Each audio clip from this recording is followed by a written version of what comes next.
नमस्ते। अध्याय 13.1 का क्वेश्चन नंबर 6। इससे पहले वाले वीडियोज़ में हमने क्वेश्चन 5 तक के सॉल्यूशन को दे दिया है। क्वेश्चन नंबर 6 कहता है, दवा का एक कैप्सूल एक बेलन के आकार का है जिसके दोनों सिरों पर एक एक अर्धगोला लगा हुआ है। पूरे कैप्सूल की लंबाई 14 mm है और उसका व्यास 5 mm है। इसका पृष्ठीय क्षेत्रफल ज्ञात करना है। तो बेलन के आकार का कैप्सूल है, तो क्या बना लिए हम, एक बेलनाकार कैप्सूल बना लिए और बोल रहा है दोनों सिरों पर, इस बेलन के दोनों सिरों पर, इधर और इधर दोनों सिरों पर क्या लगा हुआ है, दोनों सिरों पर लगा हुआ है अर्धगोला। और इस कैप्सूल का लंबाई दिया है 14 mm।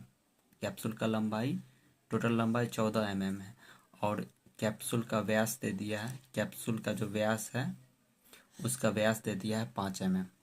तो निकालना है इस कैप्सूल का पृष्ठीय क्षेत्रफल। देखिए किस तरह से हल करते हैं।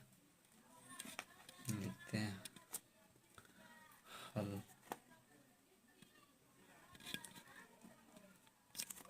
जो दिया है पहले लिख देते हैं।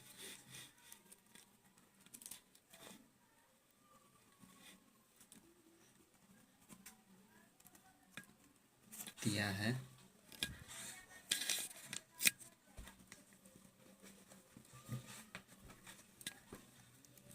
कैप्सूल कैप्सूल की लंबाई कितना, 14 mm। mm मतलब होता है मिलीमीटर। 10 मिलीमीटर बराबर होता है 1 सेंटीमीटर। वैसे इसको सेंटीमीटर में बदलना है नहीं, मिलीमीटर में ही आंसर है। तो कैप्सूल की लंबाई दे दिया है 14 mm, 14 मिलीमीटर। और व्यास कितना दे दिया है, कैप्सूल का व्यास, कैप्सूल का व्यास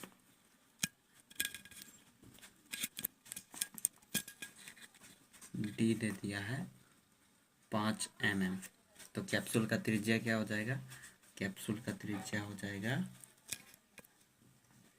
कैप्सूल का त्रिज्या r बराबर हो जाएगा 5/2 mm। अगर इसको डिवाइड करें तो क्या आ जाएगा, 2.5 mm। ये कैप्सूल का पूरा लंबाई है और कैप्सूल में दोनों सिरा पर क्या है, दोनों सिरा पर अर्धगोला लगा है।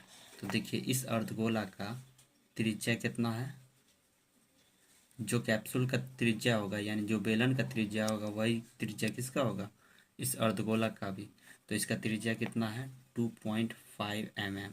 और इधर से भी क्या हो जाएगा ये 2.5 mm। तो 2.5 इधर से और 2.5 इधर से अर्धगोला हटा देंगे तो बीच में क्या बचेगा, बेलन बचेगा। और बेलन का लंबाई क्या हो जाएगा, तो बेलन का लंबाई बोलिए या फिर ऊंचाई बोलिए, इसको h से डिनोट करते कितना हो जाएगा। तो टोटल कितना है 14, और 14 में से घटाना पड़ेगा 2.5 इधर से, 2.5 इधर से, तब 5 घटाना पड़ेगा, यानी इसका लंबाई कितना हो जाएगा 9।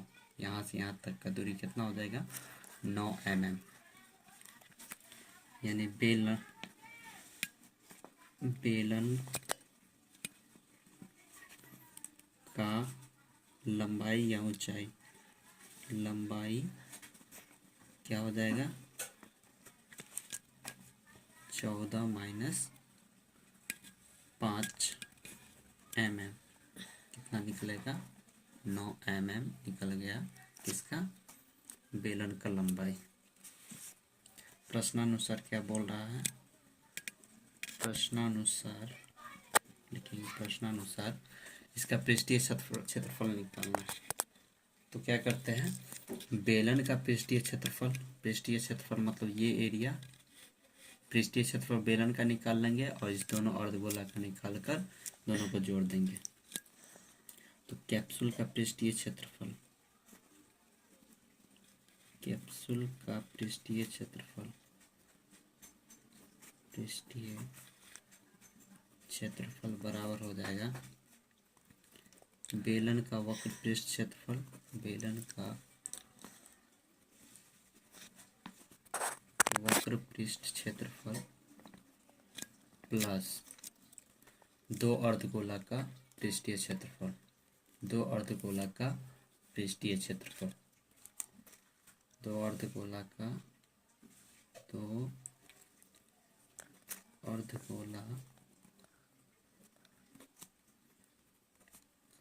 पृष्ठीय क्षेत्रफल, पृष्ठीय क्षेत्रफल, वक्र पृष्ठीय क्षेत्रफल लगा है, वक्र पृष्ठीय क्षेत्रफल। तो बेलन का वक्र पृष्ठ क्षेत्रफल क्या होता है? 2πr/h। और 2 इंटू अर्धगोला का पृष्ठीय क्षेत्रफल क्या होता है? वक्र पृष्ठीय क्षेत्रफल अर्धगोला का होता है 2 इंटू πr²। इस दोनों में कॉमन क्या है? 2πr, यहाँ भी 2πr, तो 2πr कॉमन हो गया, क्या बचा है? h प्लस यहाँ 2r, h प्लस 2r। अब सबका वैल्यू रखेंगे, 2 पाई का वैल्यू 22/7 ही रखना है। और h कितना है? ऊंचाई है 9। h क्या ले रहे हैं हम लोग? ये ले रहे हैं बेलन का जो लंबाई बचेगा, क्योंकि पूरा है कैप्सूल का लंबाई। कैप्सूल में क्या किया हम लोग? दोनों अर्धगोला के लंबाई को, दोनों अर्धगोला को क्या किया? घटा दिए। तो क्या आ जाएगा? बेलन का लंबाई तो 9 + 2 इंटू आर कितना हो जाएगा? त्रिज्या, त्रिज्या तो निकाले हुए कितना? 2.5, 2.5। यहाँ एक और त्रिज्या होता,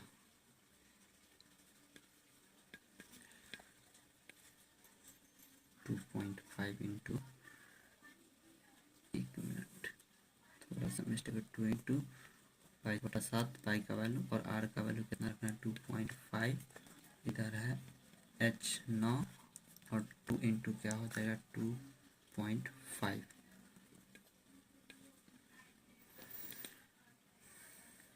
2 इंटू 22/7 इंटू 2.5, और इधर करेंगे 9 प्लस 2.5 को, 2.5 को 2 से मल्टीप्लाई करेंगे तो 5 हो जाएगा, 5.0 यानी 5। 2 इंटू 22/7 इंटू 2.5, इसको जोड़ेंगे तो 14 आ जाएगा। इससे ये कट जाएगा, 7 2 जा 14। अब देखिए सबको गुना करेंगे, आंसर आ जाएगा।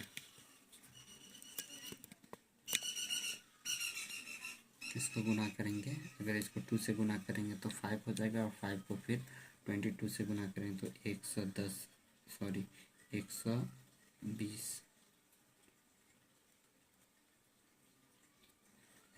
नहीं 220 मिलीमीटर स्क्वायर आंसर हो जाएगा। तो इस तरह से क्वेश्चन नंबर 6 का सॉल्यूशन